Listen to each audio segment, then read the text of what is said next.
We are the Gujarat Technological University.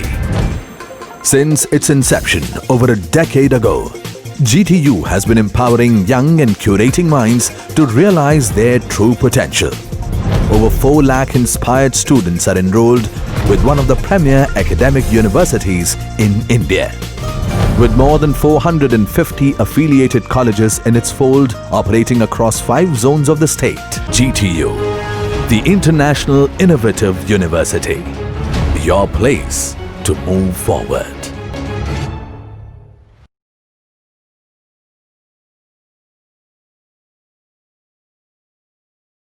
Hello everyone. Our today's topic is Introduction to ASP.NET. Till now we'll see many examples, many controls related to Windows application. Now it's time to learn ASP.NET. So ASP.NET is a part of .NET framework for building rich web applications. So if we want to create some websites, if we want to create some web application, we must have to use ASP.NET. ASP stands for Active Server Pages. It is an older Microsoft technology in building websites using server-side scripting engines. ASP.NET is a newer version over ASP from Microsoft with many advantages. ASP.NET is a web application framework developed and marked by Microsoft. It allows programmers to build dynamic websites. It allows you to use full-featured programming language such as C Sharp or VB.NET to build web applications easily. As we already learned that .NET support multiple languages, so we can use multiple languages like C Sharp, VB.NET, J Sharp, F Sharp to develop our web application or website using ASP.NET. ASP.NET works on top of the HTTP protocols and uses HTTP commands and policies. As we already know, if we want to create some web application or if we want to create some website, we must have to deal with HTTP protocols. Over here, ASP already work on HTTP protocols. ASP is used to provide interactive data-driven web applications over the internet. ASP.NET consists of large number of controls such as text boxes, buttons, and labels for assembling, configuring, and manipulating code to create HTML pages. The HTML components model provide various building blocks of ASP.NET pages. Basically, it is an object model which describe first is server-side counterparts of almost all HTML elements or tag. It covers basic HTML tags like forms, input, buttons, and so on. Second one is server controls, which helps in developing complex user interfaces. For example, calendar control, reach server controls, grid view controls, and so on. Now we'll start with the life cycle of ASP.NET. As we know, every programming language has its own life cycle. So ASP.NET has also its life cycle. The ASP.NET life cycle shows how ASP.NET process the web pages to produce dynamic output. It also shows how the application and individual pages are instantiated and processed and how ASP compiles the page dynamically. The ASP.NET lifecycle starts when the client requests a web from the web server. Now over here, web server is nothing but it is a IIS servers on Windows systems. What is IIS? IIS stands for Internet Information Server. It is a web server that runs on Microsoft.NET platform on Windows OS. ASP.NET lifecycle could be divided into two groups. First is lifecycle of ASP.NET application and second is lifecycle of ASP.NET web pages. We'll start with the ASP.NET application lifecycle. Over here, total 5 phases are available for lifecycle of ASP.NET applications. We'll start with the first, that is user request for an application resource. It refers to the phases in which application resource is requested by user on web server. This request passes through the unified pipeline that calls ASP.NET Module. Now, if a page has the HTML extension and is not explicitly mapped with ASP.NET, still this request can take benefit of the ASP.NET features such as authentication and authorization process, which are embedded in managed code. In IIS, this process requires manual configuration due to two separate pipelines. We are talking about IIS 6.0. In IIS 7.0, such thing is directly available.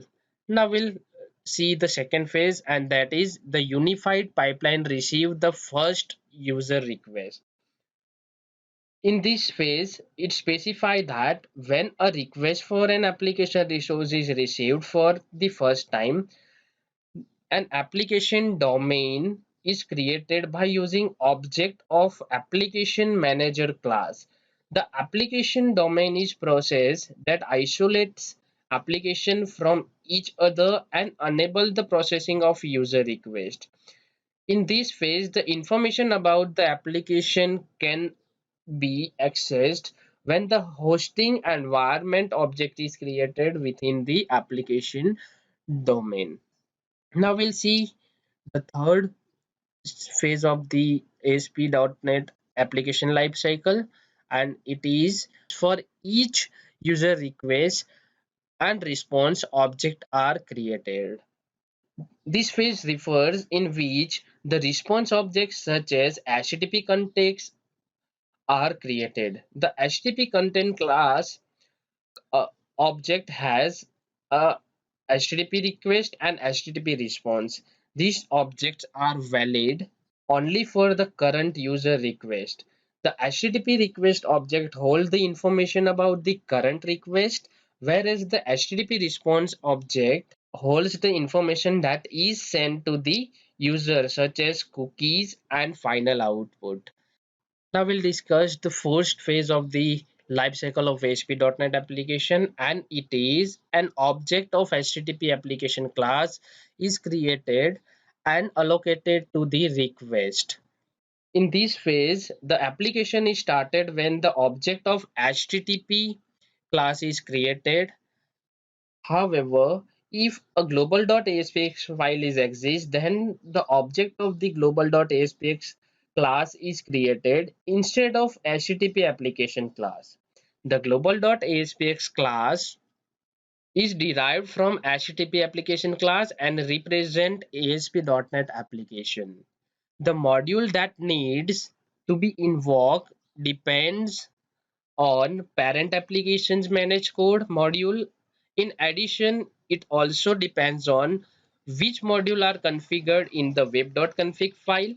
You can add or remove modules by specifying the module name in the web.config file within the module elements of the system.webserver section. Now we'll discuss last stage of the life cycle of ASP.NET application, and this phase is the HTTP application class processes the user request.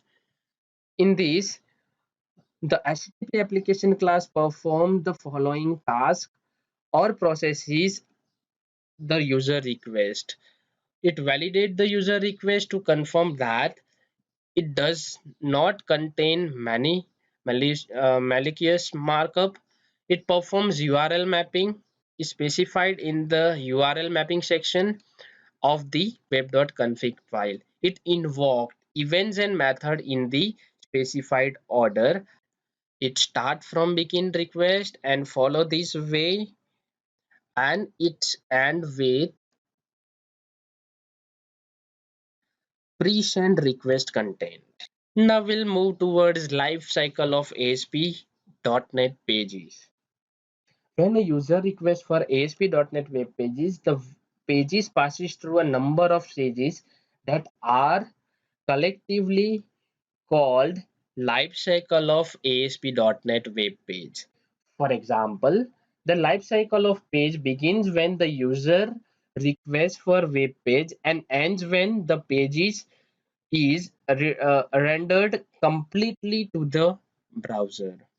These are the total seven stages of ASP page life cycle. It is start from page request, then it is move toward start, then next is initialization, next is load, next is postback event handling, next is rendering, and last one is upload. We'll start with the first, that is page request. In this stage, it specifies that page life cycles begin when the user requests for a web page. If the request is new one, then page is compiled and executed. However, if the request is old one, the cached copy of the page is sent without executing the page. Now we'll discuss the second stage of life cycle of ASP.NET page, and this is start. In this stage, the request and response property of the page are configured. The page also ascertain whether the request is an old or new one by using isPostback property. Over here we can have to use isPostback property to check the request for a page is newer one or older one. At this stage, the page's UI culture property is configured. Next stage of this ASP.NET page lifecycle is page initialization. In this stage, each control on the page is assigned a unique ID. By setting the unique ID property, at this stage, if there are any themes, then they are added to the pages. If the request is old one, then the postback data are not loaded and the control property values are still required to be restored to the view state value. Now we'll discuss the fourth stage of ASP.NET page lifecycle, and it is nothing, it is a load. In this stage, if current request is old one, then the property of controls on the page are loaded with the data from the view state and control state. Now we'll discuss the fifth stage of the ASP.NET page lifecycle, and this is postback event handling. In this stage, if the request made is old one, then any event handler can be invoked. After that, the validation control used, the page invoked the validate method. In this state, validate method will be introduced, which is going to validate the controls, and for this is validate property is also used. Now we'll discuss this sixth stage of ASP.NET page lifecycle, and it is rendering. This is determine the prior to the rendering the page, the view state and all control on the page are served.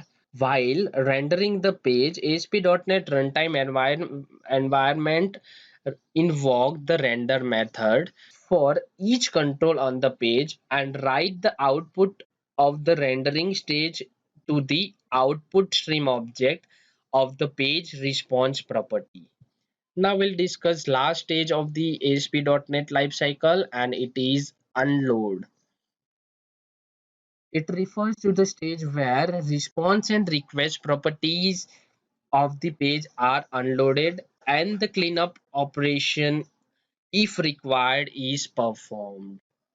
Now we'll see the ASP.NET page's lifecycle events.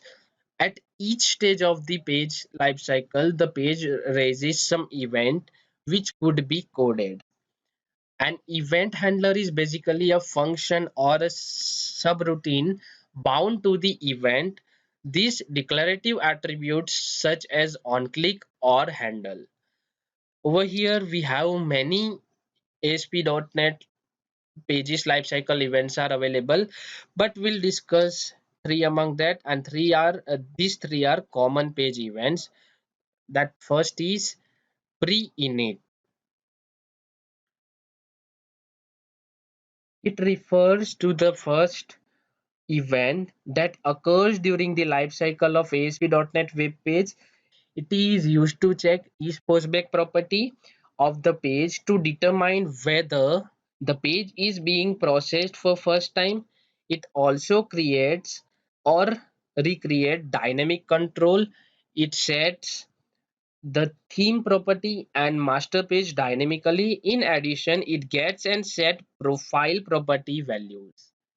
Now we'll discuss third event of ASP.NET Page Lifecycle, and it is init event. It refers to the event that is raised after the initialization of all controls and applies skin setting. It is used to read or initialize control property. This event can be handled overloading the onInit method or creating a page init handler. Now we'll discuss last event, that is load event. It refers the onload event method that is called to set the property of control and establish database connection. The page class first calls the onload event method on the web page and then calls the event for each child control until the page is loaded. This event can be handled by overloading onload method or creating page load handler. That's it from lifecycle events. In our next lecture, we'll discuss controls for ASP.NET. Thank you. Thank you very much.